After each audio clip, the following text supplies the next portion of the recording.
Guys, I have no clue what I'm about to play, but I've just got this sudden itch just to jam on my 7-string guitar, and I want to let you hear it. So this video is pretty much going to be like different and unique. There's no script.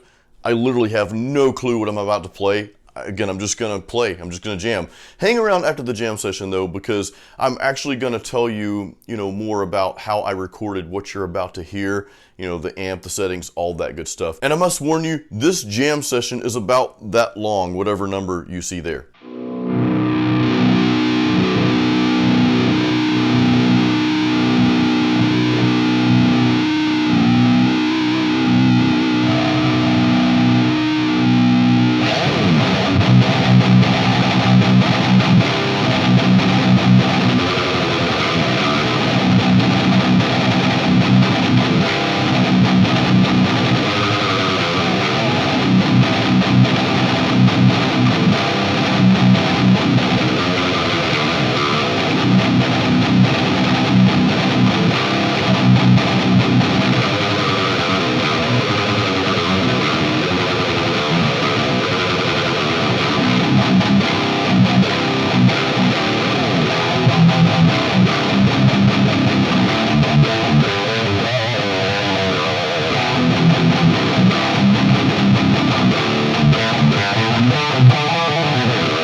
Oh man, it was so good to get that out of my system. Well, it's never out of your system. It's not really like that. You guys know that.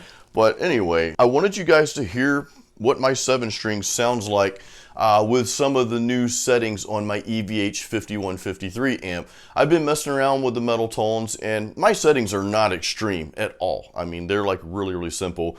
But since I started playing around with the resonance knob on the back, I've been able to get some really nice and meaty tones. Dude, I'm kind of hungry now. That's probably why I said meaty. I better wrap this up. Anyway, so also in the middle of the jam session at some point, you saw me click over to my delay pedal. I just got that. That's the Digital Delay DD7. I don't use all the functions on that thing. I just use one setting, and it's got a little modulation on it, which makes your delay sound really cool. So that's what I'm using for my lead tracks. But yeah, I mean, really guys, all I did was just mic up my EVH amp, and this is the EVH 5153 50 watt head with the EL34 tubes, and of course it's got the 212 cab. I just mic'd it up with the Shure SM57, the good old trusted amp mic. And I'll put on screen here, you guys can see about where I have it. I've got it, I don't have it really anywhere near the center of the cone. For this particular amp and with my 7-string and the particular tone I'm going for, I've got it kind of set off, you know, to the side of the cone there. It gives you a little bit darker tone, but it's still got enough bite to it, and the notes are pronounced as you can hear, so I'm really happy with that tone. Now, of course, you didn't hear this in the full mix. This is just me jamming, you know, so if I were to, you know, do how I normally do things in the studio, record one track, hard pan it left, record another track, hard pan it right, and then throw in the bass and drums, which I've done with these settings, it sounds really good. It sounds a lot better, and it's one of those things like, you know, when you're miking an amp, and I'm kind of going off on a tangent here, but when you're miking an amp, you know, sometimes it doesn't sound that great to you right there, but it may sound really awesome in the mix, and that's, you know, it's where things really count. Like, you can play any tone, you know, you want in your room and dial it in perfectly, but if it doesn't fit your mix, it just doesn't work, you know. So I've seen people, and myself, I've done this. I've like dialed in what I thought just sounded perfectly in the room, in the studio, but then I go to record it and start layering and everything else, and it's like, this tone's not working. I gotta go back to the drawing board.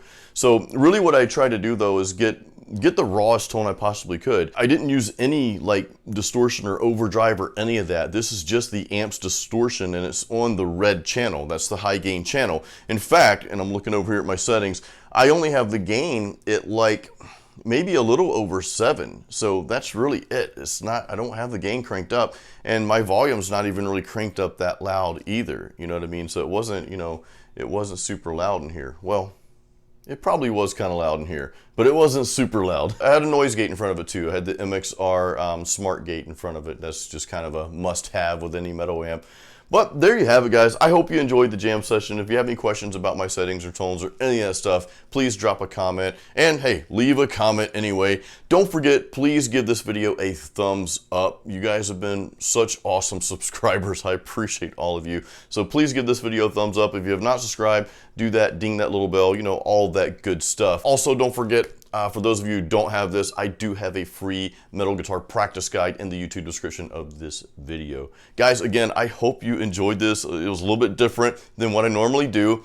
Of course, I'm never going to stop giving you guys tutorials and lessons and that sort of thing. So, you know, I just wanted to do something different today because I felt like it. So anyway, guys, again, thank you for watching. Until the next video, keep it metal.